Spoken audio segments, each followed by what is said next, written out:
Hello everyone, कैसे हैं आप सब लोग। आई होप आप लोग अपने घरों पे सेफ होंगे। आज जो हम चीज़ करने जा रहे हैं उसका नाम है सिंप्लीफिकेशन। आपको मैंने पहले भी कहा था, बैंकिंग एसोसिएट के एग्ज़ाम में आपसे सिंप्लीफिकेशन 10 से 15 मार्क्स की पूछी जाती है और पीओ एग्ज़ाम में आपसे ये 5 मार्क्स की पूछी जाती है। तो ये अपने आप में ही बहुत ही इंपॉर्टेंट टॉपिक है। अगर आप कोई भी एग्ज़ाम देने जा रहे हैं, क्लरिकल का हो या पीओ का, तो ये आपको एग्जाम में बहुत ही ज़्यादा हेल्प करेगी। और जिस तरह से आपको पता है कि आजकल 20 मिनट की टाइमिंग है हर एक सेक्शन की, तो ये पार्ट किए बिना आपका सिलेक्शन होना बहुत मुश्किल है प्रीलिम्स में ही। तब मेंस तो हम बाद में देखेंगे। तो ये बहुत ही इम्पोर्टेंट है आप लोगों के लिए। मैंने आपको ये टॉपिक पहले भी करवाया है। मैंने आपको सुबह रिवाइज करने के लिए चीज़ें दी थी कि आप पुरानी वीडियोस में देख लें, ताकि आज जब हम सीधा क्वेश्चंस पे आए तो आप अपने साथ पेन पेपर लेके बैठे और सॉल्व करके आंसर दें। मैं आपको टाइम दूंगा और देखेंगे कि कौन है जो इन क्वेश्चंस को 15 से 20 सेकेंड के अंदर अंदर सॉल्व कर सकता है। तो ये हमारी रहेंगी चीज़ें।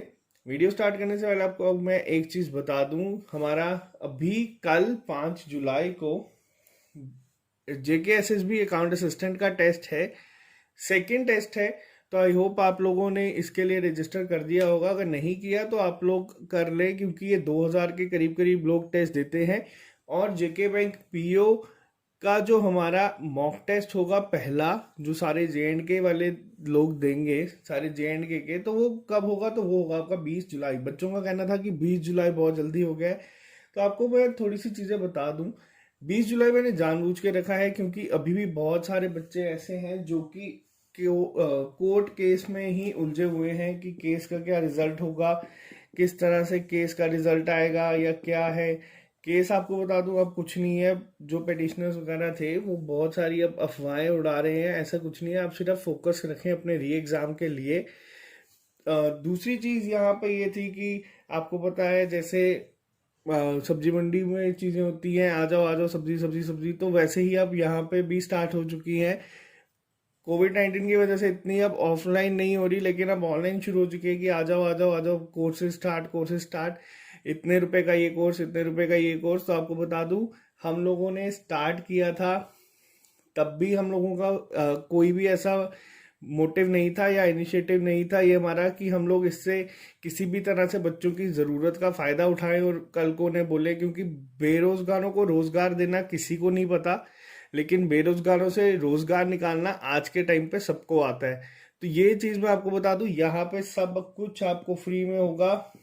अगर किसी को कोई डाउट है तो आप लोगों को बता दूं, मैंने आईबीपीएस पीओ क्वालिफाई किया है। मैंने आईबीपीएस क्लर्क में हमारी स्टेट में रैंक मेरा फर्स्ट था। आपको मैं स्कोर कार्ड दे दूंगा अगर आपको देखना होगा तो जो लोग अभी यहाँ पे इतना सब कर रहे हैं, मुझे नहीं पता उन लोगों ने कितने एग्जाम क्वालिफाई किए हैं या नहीं। बस आपसे ये है कि अगर आप लोगों को लगता है जो चीज़ आपके लिए सही है, आप वही अफोर्ड करें और वही लें।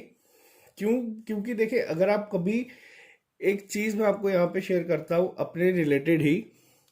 आज तक मैं खुद कोई भी किसी भी कोचिंग में नहीं गया या मैंने कहीं से भी किसी भी कोचिंग इंस्टीट्यूट से कोचिंग नहीं ली। रीज़न क्या थे? रीज़न ये थे कि जब मैं घर पे पढ़ता था, मुझे जो कंटेंट अच्छा लगता था मैं उसको सीखता था, जो मुझे अच्छा नहीं लगता मैं वो नहीं सीखता। फ़र्क क्या पड़ता है जब आप पेड क्लासेस में जाते हैं या फिर आप पेड कोर्सेज ज्वाइन करते हैं, तो आप उन्हें पैसे दे रहे हैं, तो आपको लगता है जो चीज़ वो आपको प्रोवाइड करवाएंगे वो आपको बेस्ट है। क्यों? क्योंकि आपने उसके लिए पैसे दिए हैं। तो ये चीज़ें कई बार क्या करती हैं, कई बार जो आपको चीज़ें मिल रही होती हैं वो बेस्ट नहीं होती हैं पैसे दे के, लेकिन आपके दिमाग में वो चीज़ें चल जाती हैं और आप वापस से घूम फिर के ट्रेडिशनल मेथड ही सीखते आए हैं। अभी तक ट्रेडिशनल अप्रोच ही चलती आ रही है। तो ये चीज़ें ख़त्म करने के लिए मैंने परसेंटेज चैप्टर शुरू किया था, आपको दिखाने के लिए कि ट्रिक्स बहुत तरह की होती हैं। आप एक क्वेश्चन को बहुत अलग अलग तरीक़ों से सॉल्व कर सकते हैं। और उसके बाद क्या होता है, एक होता है आपके लिए नेगेटिविटी आपके अगेंस्ट फैलाई जाए या जो भी हो। तो आपको बता दूं, आपको थोड़ा सा समझदार बनना है अब अपने लिए। तो जो आपको मैंने टेस्ट बोले हैं वो टेस्ट आप देते चलें। तैयारी आपकी यहाँ होती रहेगी प्रैक्टिस के लिए और स्पीड के लिए काम हम वहाँ पे करते रहेंगे। एक बस आपको टेस्ट सीरीज लेनी होती है, जो मैं आपको ज़्यादा से ज़्यादा कहता हूँ, जो कि बहुत ज़्यादा ज़रूरी है। हमारे पास इतना टाइम नहीं है कि मैं आपके लिए पहले वेबसाइट बनाऊँ या पहले ऐप बनाऊँ, उसके बाद मैं आपको टेस्ट बोलूँ कि आप जाओ वहाँ से परचेज करो। तो जो इंडिया में अभी बेस्ट है, मैंने उन्हें ही कहा है आपके लिए, तो उन्होंने ही आपके लिए टेस्ट बनाए हैं। आप गूगल सर्च कर सकते हैं उनके बारे में, आपको खुद सारी डिटेल मिल जाएगी। उससे ज़्यादा आपको अगर कोई चीज़ प्रोवाइड कर सकता हूँ तो वो ये है कि जो उनके रेट होते हैं वो काफ़ी अच्छे हैं, क्योंकि जो ब्रांड जिस तरह का होगा उसी तरह के उनका क्वालिटी कंटेंट होगा, उसी तरह के उनके रेट होंगे, लेकिन आपको डिस्काउंट तक प्रोवाइड कर सकते हैं, तो वो मैं करवाने की कोशिश करता हूँ। तो आप लोग SSS लिख के डिस्काउंट ले सकते हैं 20% का, बिना स्पेस के। आप ये लिख लेना जब भी आप टेस्ट सीरीज लेने जाएंगे। तो coupon code, do you have a coupon code, इसके लिए मैंने वीडियो बनाई हुई है, पूरी आप देख लें। तो चलिए स्टार्ट करते हैं हम आज का लेक्चर। मुझे थोड़ी सी चीज़ें बतानी थी, बट छोड़ो, क्या फ़ायदा। तो चलिए स्टार्ट करते हैं आज के टॉपिक पे। आप लोग, आई होप 5 मिनट मैंने आपके खाए हैं, आप लोग इतनी देर में पेन कॉपी लेके आ चुके होंगे। तो चलिए स्टार्ट करते हैं आज का लेक्चर। Question number 1। अब आपको मैं देता हूँ 5 सेकेंड, 10 सेकेंड का टाइम मैं आपको देता हूँ, आप इसे सॉल्व करें। क्वेश्चन में दिया गया है 3045 divided by 87 is equal to +54। इसे आपको सॉल्व करना है। क्वेश्चन का ध्यान रखें, टॉपिक का ध्यान रखें। टॉपिक का नाम है सिंप्लीफिकेशन। आज हम कर रहे हैं सिंप्लीफिकेशन, कल हम करेंगे अप्रोक्सीमेशन। तो अप्रोक्सीमेशन और सिंप्लीफिकेशन में क्या फ़र्क है, पहले मैं आपको वो बता दूं। अप्रोक्सीमेशन में क्या होता है, आपको अप्रोक्सीमेट एक वैल्यू उसके आसपास की लेनी होती है और उसके पास ही कोई वैल्यू निकालनी होती है और आंसर निकालना होता है। सिंप्लीफिकेशन में आपको एग्जैक्ट आंसर निकालना होता है। तो चलिए, आई होप आप लोगों ने अभी तक आंसर निकाल दिया होगा। तो चलो अब शुरू करते हैं आज की क्लास। किस तरह से इसे हम अप्रोच करेंगे, तो देखो आपको पता है 3045/87 is equal to something x +54, ये हमें गिवन है। अब मैंने आपको एक चीज क्या बताई यहाँ पे आज अभी स्टार्टिंग में ही लेक्चर के, कि सिंप्लीफिकेशन का मतलब है कि आपको एक एग्जैक्ट वैल्यू मिलेगी। तो बच्चे सोचेंगे कि अब 8 7 15 5 4 9 3 12, यानी कि 3 से जाते हैं, पहले हम 3 से कैंसिल आउट कर देते हैं इन्हें, फिर हम आगे अप्रोच करते हैं। तो ये चीज़ें आपकी आती हैं जब आप कोचिंग इंस्टीट्यूट में जाएंगे, आपको सिखाएंगे, आप सीखें, बहुत अच्छा लगेगा। उस समय पे लगेगा कि यार आज हमने बहुत ज़्यादा चीज़ें सीखी हैं, लेकिन एग्जाम में इन क्वेश्चंस पे आपको हार्डली 10 सेकेंड वेस्ट करने हैं। किस तरह से, अब मैंने आपको क्या चीज़ सिखाई आज, कि ये चीज़ मैंने आपको सिंप्लीफिकेशन में दिखाई कि जो भी चीज़ है वो एग्जैक्ट कैंसिल आउट होगी। तो अब आपकी कैलकुलेशन स्पीड इतनी होनी चाहिए कि आप डायरेक्ट 87 से इसे कैंसिल आउट करें। अब 87 से ये किस तरह से जाएगा, आपको पता है 8 3 क्या होता है 24, और ये लगभग इसके पास का ही होगा। तो मैं डायरेक्ट 3 से करता हूं, मैं थोड़ा सा स्क्रीन क्लियर कर देता हूं ताकि आपको दिख जाए। अब किस तरह से अप्रोच होगी, 3045 मैंने आपको बताया किससे करेंगे, डायरेक्ट 87 3 8 7 3 21 8 3 24 26 3 4 5। अब एग्जैक्ट 8 5 40 होता है और इसके करीब जाना है, तो ये आ गया आपका 35, डायरेक्ट कैंसिल आउट हो गया। ये मैंने भी आपको समझाया है तो इसमें थोड़ा सा टाइम लगा है, वरना ये बहुत जल्दी हो जाता है। तो आपका 35 आ गया है। ये साइन जब आप इस जगह लेके जाएंगे तो क्या हो जाएगा, माइनस का, तो ये आपका आंसर आ जाएगा -19। आपने देखा क्वेश्चन इजी था, एग्जाम में आएगा। मैं आपको बता रहा हूं 99.9% लोग सॉल्व करेंगे, 99.9% लोग सॉल्व करेंगे। लेकिन जो चीज मैटर करती है बैंक एग्जाम में वो ये है कि कौन कितनी जल्दी सॉल्व करता है। अब अगर आप इसको अप्रोच ये लेके जाते 3045 डिवाइडेड बाय 87, पहले 3 से कैंसिल आउट करते दोनों को, फिर जो आता है उसे और कैंसिल आउट करते, फिर और कैंसिल आउट करते, इतनी देर में जिस बच्चे ने एग्जाम क्वालिफाई करना है वो 2 क्वेश्चंस और सॉल्व कर देगा। तो ये सिंप्लीफिकेशन में एक चीज आपको सीखनी है। बात करते हैं नेक्स्ट क्वेश्चन की। नेक्स्ट क्वेश्चन आपके सामने है, मैं लिख देता हूं यहाँ पे 67/264 इंटू 66/201।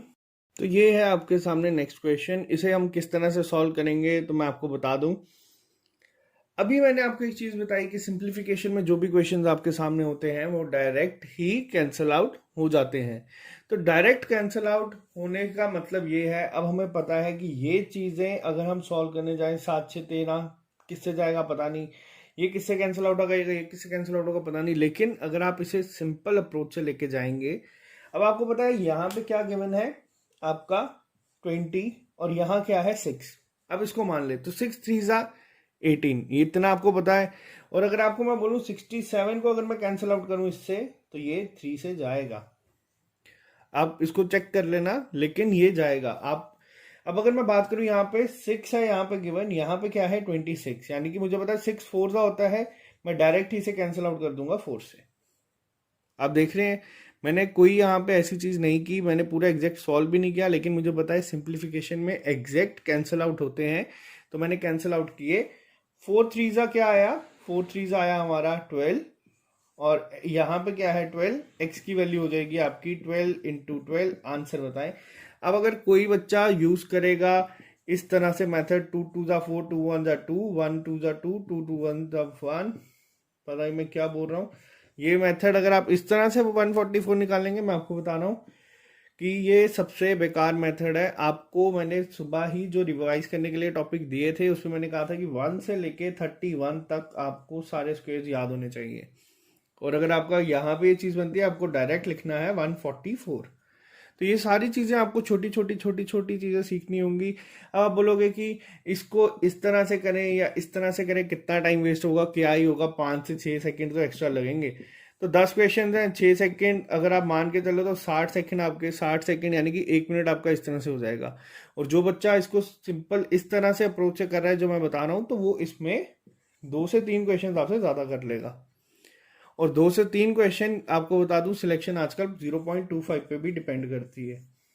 कल को अगर आपके मार्क्स आए सपोज 55, कट गया 55.25, तब ये 5 से 6 सेकंड होंगे, आप तब बैठ के सोचेंगे कि ये सेकंड अगर हम एक क्वेश्चन और कर लेते, एक गलती कम कर लेते, तो ये चीजें हमारी क्वालिफाई हो जाती।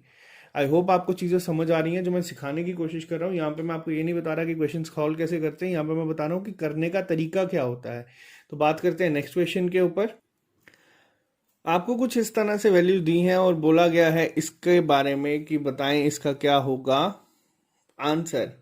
ये कोई हमें टर्म गिवन है और पूछा गया है इसका आंसर क्या होगा।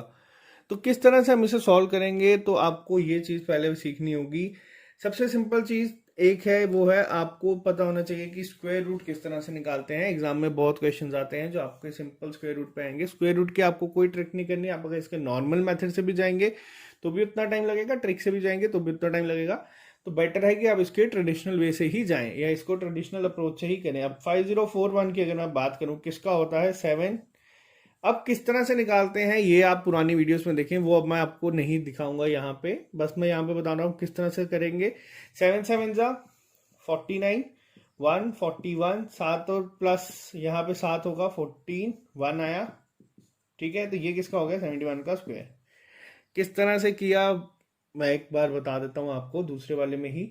अब अगर मैं बात करूँ मुझे इसका निकालना है स्क्वायर रूट, तो किस तरह से स्क्वायर रूट निकलते हैं 4096। हम इस साइड से शुरू करते हैं पेयर बनाना, दो दो के पेयर बनाएंगे, तो ये बन गए दो दो के पेयर। यहाँ पे हम लेंगे कि जो नियरेस्ट स्क्वायर होता है 40 के पास, यानी कि अगर मैं 6 की बात करूँ तो 36 होगा, 4 आ जाएगा सब्ट्रैक्ट करके यहाँ पे, और ये आ गया 96 एज इट इज नीचे। यहाँ पे क्या आएगी टर्म, तो इसमें हम 6 को ही ऐड करेंगे, ये आ जाएगा आपका 1 2। अब किस टर्म से अगर हम मल्टीप्लाई करें तो ये आएगा, तो अगर मैं यहाँ पे जो टर्म यहाँ लिखूंगा उसी से मुझे मल्टीप्लाई करना है, तो ये आएगा आपका 496। तो आपका स्क्वायर क्या हुआ 6, और जो हमने ये टर्म यूज की वो, तो ये हो गया आपका 64। और इसी के साथ अगर मैं बात करूं आपसे कि 576 किसका है, तो ये आपको टिप्स पे होना चाहिए, ये होता है आपका 24 का स्क्वायर।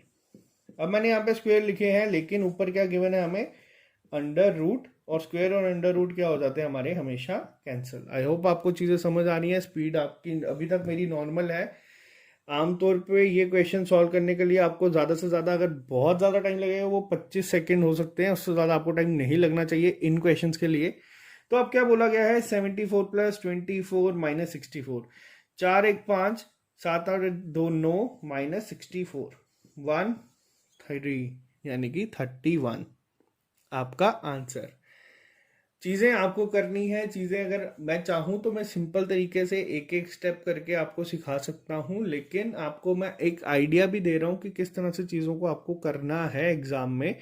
और अगर मैं आपको वही चीज़ें उतनी ही स्पीड से करवाना शुरू हो गया कि ये इसको ऐसे निकाल लेंगे फिर इसको ऐसे निकाल लेंगे, मेरे को यहाँ पे ऐसा नहीं है। मैं अगर यहाँ पे लिख दूंगा 1+1 = 2, बच्चे बोलेंगे वाह सही है। अगर मैं यहीं पे आपको बोलूंगा कि 9 - 4 = 5, लोग इसको भी कहेंगे चलो ये सही है, इजी है। अगर मैं इसको इस फॉर्म में लिख दूँ 1095 - 1091 और तब लिखूं 4, तब बच्चे बोलेंगे कि ये टफ हो गया है। तो ये सारी चीज़ें आपको बता रहा हूँ कि दिमाग का वहम है, दिमाग का वहम आपको निकालना होगा। जितनी जल्दी निकाल देंगे उतनी जल्दी ही चीज़ें आप सीखना शुरू कर देंगे। बात करते हैं नेक्स्ट क्वेश्चन पे। नेक्स्ट क्वेश्चन आपके सामने ये है। आपको इसको करने के मैं दो तरीके बता दूंगा। है इजी है, लेकिन जिन लोगों को नहीं पता उन लोगों को एग्जाम में इसको देख के भी कंफ्यूजन आ जाती है कि अभी तक सर ने बोला था स्क्वायर याद करो, सर ने बोला था क्यूब याद करो, अब ये 0.26 की वैल्यू तो याद की नहीं, तो ये कहाँ से आ गई और ये कैसे करेंगे। तो ये सारी चीज़ें जो है वो दिमाग में रहती हैं। तो ये करने का सिंपल सा तरीका है। बचपन में एक चीज़ पढ़ी थी हमने, जब बेस सेम हो तो पावर क्या हो जाती है, जब बेस सेम हो तो पावर क्या हो जाती है हमारी, ऐड, मल्टीप्लिकेशन के केसेस में। तो यहां पे मल्टीप्लाई है, जो बेस है वो क्या है 25 अगर आप इनकी पावर को ऐड कर देंगे तो ये क्या आ जाएगी आपकी 0.5 0। तो ये क्या आ गई आपकी पावर किसकी 25 की। एक तो अप्रोच आ गई आपकी सिंपल सी ये। अब 0.5 की वैल्यू भी बच्चे कहेंगे कि स्क्वायर पूछा था, कराया था, क्यूब कराया था। अब 0.5 की वैल्यू कहाँ से याद करें, तो 0.5 होता है आपका 1/2। ये जिन लोगों को नहीं पता वो जाके परसेंटेज और फ्रैक्शन वाली जो वीडियोस पढ़ाई है वो पढ़ ले। 25 की पावर 1/2 क्या होता है, तो ये होता है आपका √25। अब ये क्या होता है √25, तो √25 होता है आपका 5, यानी कि सिंपल अगर मैं बात करूं, क्यों, क्योंकि ये 5 का स्क्वायर है। जिन लोगों ने बिल्कुल मैथ नहीं किया हुआ, ये जिन लोगों ने छोड़ दिया उनके लिए, तो ये आ गया आपका 5। तो ये आ गया आपका यहां से आंसर। एक और अप्रोच है, कई बार क्या होता है कि कई बार हमें नहीं स्ट्राइक करता कि ये चीज हम इस तरीके से करेंगे, तो दूसरी तरीके से हम किस तरह से कर सकते हैं इसको। दूसरी अप्रोच क्या है, दूसरी अप्रोच आपको पता है कि 5 का स्क्वायर होता है क्या आपका 25। और यहां पे भी हम क्या लिख सकते हैं, इसको 5 का स्क्वायर लिख सकते हैं किसको, ये। अब हम इनको मल्टीप्लाई कर देंगे पावर को, तो ये आ गई आपकी, ये 26 है तो ये आ गई आपकी 52.52 5 की पावर। और ये क्या आ गई आपकी, ये आ गई आपकी 0.48। वापस से सेम अप्रोच, बेस आपके सेम हो गए हैं, पावर आप ऐड कर दें, ये आ गई 5 की पावर 52 + 48 यानी कि 100, 1.00, 5 की पावर 1 यानी कि 5 आंसर। किसी भी तरीके से करें आप, बट आंसर जल्दी आना चाहिए। इन क्वेश्चंस को आपको हार्डली, मैं आपको बता दूं कितना टाइम लगना चाहिए, 5 से 10 सेकेंड मैक्सिमम। मैं आपको टाइम भी बता रहा हूं कि कितना आइडियल टाइम होना चाहिए। बात करते हैं अब हम नेक्स्ट क्वेश्चन की। नेक्स्ट क्वेश्चन में आपको दिया गया है ये तरीके से क्वेश्चन। अब अगर यहाँ पे वापस हम चीज पूछें कि किस तरह से क्वेश्चंस को सॉल्व करेंगे। स्क्वायर मैंने आपको बोला है 31 तक याद रखने हैं, 31 तक ही रखने हैं, उतने सफिशिएंट होते हैं। वो आपके एग्जाम में 4 से 5 सेकंड ही बचा सकेंगे, तो वो 4 से 5 ही बचा सकेंगे। अब बात करते हैं इन क्वेश्चंस को किस तरह से अप्रोच करें। अब बच्चे क्या करेंगे, वापस से वही मेथड जो बचपन से करते आ रहे हैं, 4 4 = 16, 4 3 = 12, 113, 4 3 = 12, 3 3 = 9, 1 1 1 5 6, इस तरीके से कुछ करेंगे। लेकिन आपको बता दूं ये अप्रोच सबसे बेकार है। एग्जाम में वापस से अभी आपको बहुत मुश्किल होगी इसको चेंज करने के लिए, लेकिन ये आप अगर अप्रोच करेंगे तो इसको आपको लगेंगे कम से कम भी 5 से 6 सेकेंड सॉल्व करने के लिए, सिर्फ एक टर्म को। लेकिन अगर वहीं पे बात करूं, पूरे एग्जाम में आपको डीआई पूछी जाएगी, आपको अलग अलग क्वेश्चन पूछे जाएंगे, मिसलेनियस के पूछे जाएंगे, क्वाड्रेटिक में आपको मल्टीप्लाई करना पड़ता है, तो ये सारी चीजें आपकी बहुत ज्यादा टाइम कंज्यूमिंग हो जाएगी एग्जाम में। तो अब इस चीज को हम किस तरह से ठीक कर सकते हैं। 34 का स्क्वायर आपको पूछा है, यानी कि आपको बोला है 34 से आपको इसको मल्टीप्लाई करना है एक आपस में। तो किस तरह से करेंगे आपको बता दूं, 4 4 = 16, 4 3 12, क्रॉस मल्टीप्लाई 4 3 12, 2 2 4 1 5, 2 3 3 9, 9 2 11। ये अप्रोच आपको सीखनी है। पुरानी वीडियो में मैंने पूरा दिखाया है, तभी मैंने आपको रिवाइज करने के लिए कहा था। जो लोगों ने इसको नहीं किया रिवाइज, या जो लोग पहली बार देख रहे हैं, वो लोग टेंशन ना लें, आप पुरानी वीडियोस देखें। हमने जेके बैंक का पूरा कोर्स खत्म किया हुआ है ऑलरेडी पहले। आज हम एक स्टेप ऊपर चल रहे हैं ताकि आप लोग दोनों चीज़ें दोबारा साथ साथ कर सकें।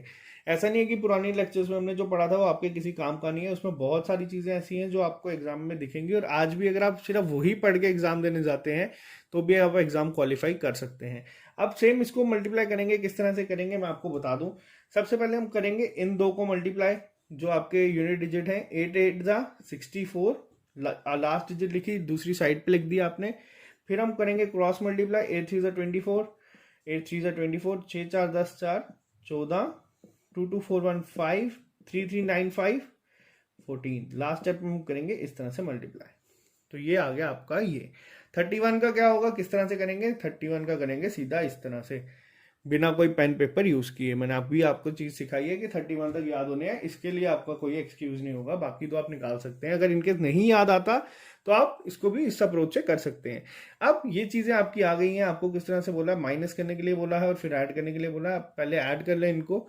4 1 5, 6 4 10, 9 1 10 4 14, ये आ गया आपका ये माइनस 1 1 5 6। इसको आप सॉल्व करेंगे तो ये एक सेकेंड, ये माइनस का साइन है तो ऐड आप करेंगे इन दोनों को, जो है 6 4 6 1 7, 7 5 11, 9 1 10, 1 11, और ये आ गया आपका 2 1 1 4 7 4। कितना आएगा? 11 में से 4 गए आपके 7, 10 में से 4 गए 6, तो ये आ गया आपका आंसर 673। कैलकुलेशन स्पीड बढ़ानी है आपको। अगर आपको मैथ में कोई भी चीज करनी है, मैथ कौन सेक्शन अगर आपको अपनी इंप्रूव करनी है, जिन लोगों की वीक है, तो कौन सेक्शन में सबसे ज्यादा इंपॉर्टेंट है? आपकी स्पीड। स्पीड आपको आएगी, फिर आप फॉर्मूलाज तक पहुंचोगे, फिर आप फॉर्मूला से सॉल्व करोगे। अगर आपकी स्पीड ही नहीं है तो आप फॉर्मूलाज तक पहुंच के भी कुछ नहीं करेंगे। अगर आपको सारे शॉर्टकट या फॉर्मूला याद भी हैं तो भी कोई फायदा नहीं होगा उस सबका। तो जो चीज़ें मैं आपको सिखा रहा हूँ, आप इस वीडियो को वापस से भी देखें, शुरू से स्टार्टिंग से देखें कि चीज़ें मैंने करी किस तरह से। ऐसा नहीं है कि मैं आज जो आपके सामने क्वेश्चंस कर रहा हूँ मैं वो स्टार्टिंग से ही इसी अप्रोच से करता था। स्टार्टिंग में मेरी अप्रोच भी सेम आपकी तरह थी। चीज़ें सीखी हैं मैंने, तभी मैं चीज़ें सिखा पा रहा हूँ यहाँ पे आज। तो मैंने जो चीज़ें खुद की हैं वही मैं आप लोगों के साथ शेयर कर रहा हूँ। तो बात करते हैं हम नेक्स्ट क्वेश्चन की। अब यहाँ पे क्या गिवन है? यहाँ पे गिवन है हमें क्यूब रूट। अब क्यूब रूट को सॉल्व किस तरह से करते हैं, क्यूब रूट को सॉल्व करने का तरीका क्या है? तो क्यूब रूट को सॉल्व करने का तरीका मैं आपको बता देता हूँ क्या है। क्यूब रूट के लिए आपको मैंने सबसे पहली चीज क्या बताई कि हम क्वेश्चंस किसके कर रहे हैं? हम कर रहे हैं सिंप्लीफिकेशन के। सिंप्लीफिकेशन का मतलब होता है आपको एग्जैक्ट एक आंसर मिलेगा जो आपके ऑप्शंस में है, तो आपको इतना ज्यादा दिमाग लगाने की जरूरत नहीं होती। कि अप्रोक्सीमेशन में थोड़ा सा चीजें अलग हो जाती है, वो हम नेक्स्ट लेक्चर में सीखेंगे। अब यहाँ पे पूछा है क्यूब रूट निकालें 5832 का। 5832 का क्यूब रूट निकालने का तरीका क्या है मैं आपको बता दूं। आपको यहाँ पे क्या करना होता है, आपको यहाँ पे देखनी होती है यूनिट डिजिट और 3 3 के पेयर बनाने होते हैं। अब किसका क्यूब है जो नियरेस्ट है 5 के? एक का क्यूब हो गया आपका 1, 2 का क्यूब हो गया आपका 8, तो यानी कि कौन है? वो है आपका 1। अब ये किस तरह से आएगा आपका 2? तो ये भी मैं आपको बता दूं क्या होगा। आपको देखना है किसकी यूनिट डिजिट है जो 2 होती है। 3 का क्यूब हो गया आपका 27, 4 का हो गया आपका 64, 5 का हो गया आपका 125, 6 का हो गया आपका 216, 7 का हो गया आपका 343, 8 का हो गया आपका 512। तो यानी यहां से आपको चीज दिख गई किसकी यूनिट डिजिट है, वो है आपके 5 की, 512 में। तो ये किसका हो गया आपका 18 का क्यूब। बात करें सेम यहीं से इसको सॉल्व करें। अब अगर हम 2744 की बात अगर रखी गई है यहाँ पे, 4 किसका होता है हमने देख लिया था। यहाँ पे ये सारी चीजें आपको याद होगी तो स्ट्राइक कर जाएगा किसका, 4 का। और ये किसके पास है 1 के, तो ये क्या आ गया आपका 14। 14 का क्यूब होगा आपका 2744। 216 किसका हो गया, 216 आपका मैंने एग्जैक्ट लिखा है 6 का। ये माइनस साइन है, ये माइनस साइन है यहाँ पे, तो और ये है आपका प्लस का साइन। तो किस तरह से इसे करेंगे हम, -6 और -14 क्या हो गया, -20 + 8, आंसर आ गया आपका -2। आई होप आपको चीज़ें समझ आ रही होंगी मैं किस तरह से क्या चीज़ें समझा रहा हूँ। मैंने क्वेश्चन जो लिए हैं वो अच्छे लिए हैं, ऐसा नहीं है कि मैं बिल्कुल बेसिक क्वेश्चन करवा रहा हूँ, बहुत ही अच्छे लेवल के क्वेश्चन हैं ये सारे। तो चलिए बात करते हैं नेक्स्ट क्वेश्चन के ऊपर। अब बात करते हैं वापस से इन क्वेश्चन के ऊपर कि इन क्वेश्चंस को हम किस तरह से करेंगे, अप्रोच क्या होनी चाहिए इन क्वेश्चंस को करने की। आप इसको अगर करने जाएंगे अपने मेथड से तो इसमें टाइम लगेगा थोड़ा सा, ज़्यादा फर्क नहीं पड़ेगा सिंप्लीफिकेशन के क्वेश्चंस पे, आपका फर्क पड़ेगा आपके और मेरे मेथड के अप्रोच में सिर्फ 5 से 10 सेकंड का। लेकिन यही 10 क्वेश्चंस होंगे अगर, तो ये फर्क हमारा 100 सेकंड का हो जाएगा तकरीबन आपके एग्जाम के 2 मिनट, जो कि होंगे आपका 10% एग्जाम का टाइम कौन सेक्शन का। तो आपका ज़्यादा फर्क नहीं होगा इतने टाइम में। अगर आप क्वेश्चन करते हैं एग्जाम में 15 से 20, तो जो बच्चे ज़्यादा ट्रिक्स या ज़्यादा स्पीड से करते हैं वो कर देंगे 25 से 26। और ये 6 मार्क्स की लीड जो वो ले जाएंगे आपसे, आप इंग्लिश में ज़्यादा से ज़्यादा उनसे 2 से 3 मार्क्स की लीड ले लेंगे, या रीजनिंग में 2 से 3 मार्क्स की लीड ले लेंगे, तो तब जाके आप इनसे कवर करेंगे। और इतना आसान होता नहीं है ये चीज़ों को, आपको दिमाग में पूरा एक स्ट्रेटेजी लेके चलनी होती है 60 मिनट की। तो ये सारी स्ट्रेटेजीज मैं आपको मॉक टेस्ट के टाइम पे सिखाऊंगा। एग्जाम आपका हमेशा 2 तरीके से चलता है, एक आप तैयारी कितनी करते हैं, दूसरा आपने स्ट्रेटेजी किस तरह से बनाई है एग्जाम को अप्रोच करने की। तो चलिए बात करते हैं फिलहाल अभी इस क्वेश्चन की। आई होप आपने आंसर निकाल दिए होंगे अभी तक। तो चलिए बताएं किस तरह से करेंगे। सबसे पहले आपको बताया मैंने 29 × 31, 9 2 27, 7 8 7 2 9 2 3 2 6 7 8 -24 5 7 8 इंटू 35 है। अब वहां पे किस तरह से करेंगे ये मैं आपको दिखा रहा हूँ कि एग्जाम में किस तरह से सॉल्व होना चाहिए। अब 35 है, मैंने आपको एक चीज सिखाई है कि 35 के साथ है आप क्या करेंगे, आप अगर एग्जाम में अगर आपको नहीं पता चीजें तो आप पहले 7 से कैंसिल आउट करेंगे, 5 से कैंसिल आउट करेंगे। लेकिन आपको मैंने एक चीज बताई है, अगर सिंप्लीफिकेशन है, आपको जो ऑप्शन गिवन है वो एक न्यूमेरिकल वैल्यू है या मतलब एग्जैक्ट आंसर है, डेसिमल्स में नहीं है, तो ये डायरेक्ट कैंसिल आउट होंगे। तो मैं इसे डायरेक्ट 35 से कैंसिल आउट करूंगा। 35 2 ज़ा 70, ये आ गया आपका 75, और ये अगर आपका जाता है आगे 25 से। Simple answer, simple approach. I hope आपको अभी तक ये चीज़ें क्लियर हो रही होंगी कि किस तरह से क्वेश्चंस को सॉल्व करते हैं। इस क्वेश्चन को अगर आप सॉल्व करेंगे एग्जाम में तो आपको कम से कम इसमें टाइम लगना चाहिए 18 से 20 सेकेंड, इससे ज़्यादा नहीं लगना चाहिए एग्जाम में। अगर आपको ये क्वेश्चन आता है तो आपको 18 से 20 सेकेंड से ज़्यादा इसमें नहीं लगने चाहिए। अगर इसको आप इससे ज़्यादा टाइम दे रहे हैं, 30 दे रहे हैं, 40 सेकेंड दे रहे हैं, तो फ़ायदा नहीं होगा। वो मार्क आपका बेशक 1 मार्क्स आपके ऐड हो जाएंगे एग्जाम में, लेकिन उस स्पीड से आप नहीं कर पाएंगे। तो चलिए बात करते हैं नेक्स्ट क्वेश्चन की। ये आज का लास्ट क्वेश्चन है, इसके बाद मैं आपको 2 क्वेश्चन होमवर्क के लिए दूंगा। तो आपको वो बताना है क्या गिवन है इसमें। 44.44% ऑफ 243 प्लस 83.33% ऑफ 204 किसके बराबर होगा। अब ये क्वेश्चन एग्जाम में आएगा तो मैं आपको बता रहा हूँ 95% बच्चे इसको स्किप कर देंगे। क्यों कर देंगे? क्योंकि उन्हें नहीं पता होगी अप्रोच। जो सिर्फ 4 से 5% बच्चे होंगे उन्हें ही ये अप्रोच पता है किस तरह से करना है।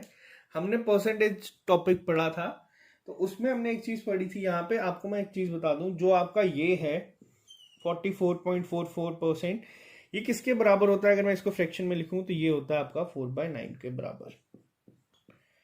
और अब अगर मैं बात करूं 83.33 किसके परसेंट के बराबर होता है, तो अगर आपको नहीं पता ये चीजें तो आप निकाल सकते हैं। आप इसको लिख सकते हैं इस तरह से। मैंने आपको बताया था 0.33 किसके बराबर में होता है। अगर मैं रेशो की बात करूं तो वो होता है आपका 1.3। सॉल्व कर लें अगर हम इसे तो 8 3 24, 3 3 9 1 10, 8 3 24 और एक ये अपॉन में 3 था। परसेंटेज क्या बना देगा इसको? 300। सॉल्व करेंगे, ये क्या आ गया आपका 5/6। ठीक है, अब ये क्या होगा आपका 5/6 ऑफ 204। अब इसे अगर आप सॉल्व करें तो आप सब आसानी से कर देंगे। चीज़ों को समझना होगा, चीज़ें जो हम करेंगे वो सारी इंटरलिंक्ड होंगी, तो आप स्किप ना करें। वो आपका ऐसा नहीं है कि टॉपिक स्पेशल रिक्रूटमेंट के लिए तो आपका यहाँ पे नहीं काम आएगा, वो आपका काम यहाँ पे भी आएगा, तो वहाँ से आप चीज़ें सीखें। अब आगे सॉल्व करना, इसमें कुछ बचा नहीं है तो आप इसको आसानी से सॉल्व कर सकते हैं। ये आपका जाएगा 27 जा, और 427 जा होता है हमारा 108। इसको हम करेंगे कैंसिल, तो ये जाएगा हमारा 6 3 ज़ा 18 34, तो ये आएगा आपका 4 5 4 20 170, तो टोटल आपका आ गया 278 आंसर।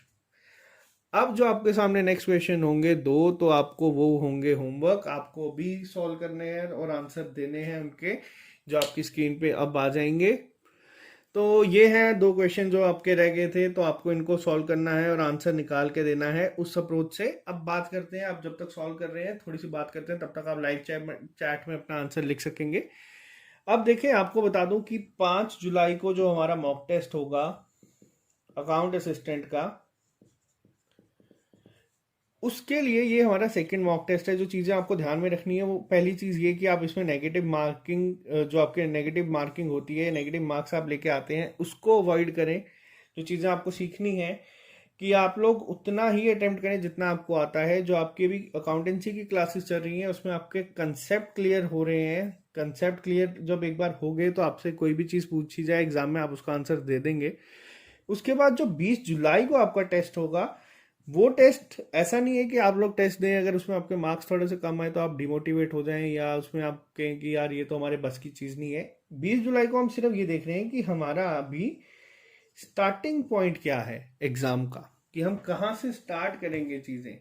अगर आपके 10 भी मार्क्स आते हैं, या 12 भी मार्क्स आते हैं, 15 भी मार्क्स आते हैं, ये आप अपना लेके चले एक स्टार्टिंग पॉइंट। आपके पास 90 मार्क्स होंगे इम्प्रूव करने के लिए। जिन लोगों के अगर इस टेस्ट में ही 85 या 90 आ जाते हैं, उनके पास इम्प्रूव करने की ब्रैकेट काफ़ी कम है आपके कंपैरिजन में।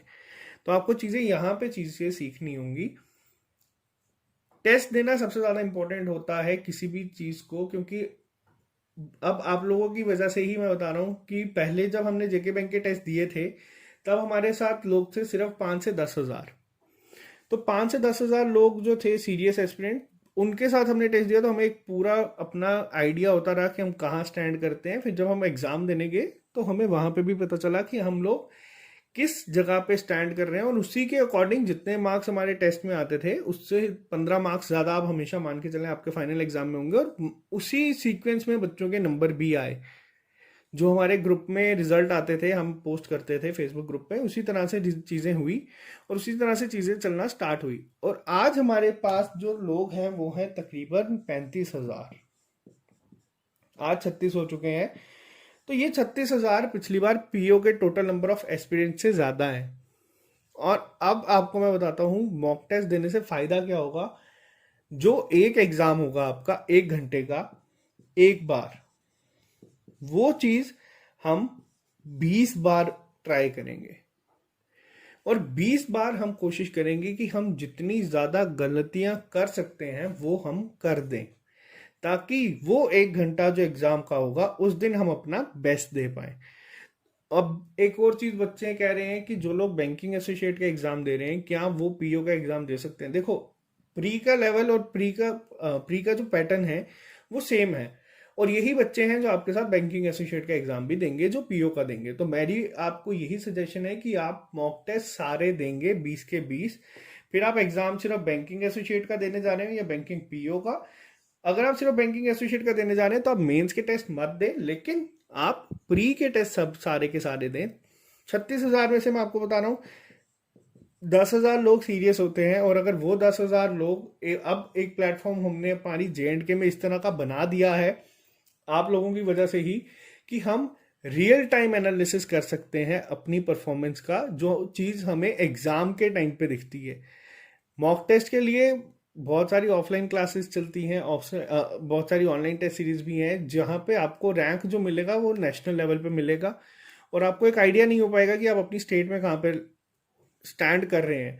तो ये चीज़ आपको यहाँ पे ऑली बोर्ड वाले जो हम टेस्ट देंगे उसमें आइडिया हो जाएगा कि हम अपनी स्टेट में कहाँ पे कर रहे हैं। क्योंकि जेके बैंक का ऑब्वियस है कि वही बच्चा देगा जो हमारी स्टेट का है, और वही बच्चा देगा जो तैयारी कर रहा है। और 20 जुलाई जैसे हमने डेट रखी है इस टेस्ट की, तो बच्चे उसी दिन टेस्ट देंगे और एक आइडिया ले लेंगे पहले टेस्ट का। हम लोग सिर्फ 5 से 6 टेस्ट अभी देंगे, बाकी के जो 15 टेस्ट होंगे, जब एग्ज़ाम हमें पता चल जाएगा एडमिट कार्ड आ गए हैं या फॉर्म फिल हो चुके हैं, उसके बाद वो 15 टेस्ट हमारे होंगे हर ऑल्टरनेट डेज पे। यानी कि एक दिन हम टेस्ट देंगे, एक दिन उस पर एनालिसिस करेंगे, अगले दिन उस पर टेस्ट देंगे, फिर हम उस पर एनालिसिस करेंगे। तो उसके लिए हम 10 से 15 टेस्ट अपने रखेंगे बचा के। तो ये चीज़ आपको सीखनी सबसे ज़्यादा ज़रूरी है। जो मैंने आज आपको चीज़ें पढ़ाई हैं, ये इम्प्लीमेंट किस तरह से करनी है वो आपको वहां पे चीजें समझ आएंगी जब आपके पास ऊपर एक टाइमर चल रहा होगा। अभी बिना टाइमर के आपको पता है सिंप्लीफिकेशन के क्वेश्चंस कर रहे हैं, किस तरह से करना है सब निकाल देंगे। 10 के छोड़ के मैं अगर 50 दूंगा, 50 के 50 सब कर देंगे, लेकिन वो चीजें आपको वहां पे सीखनी होंगी।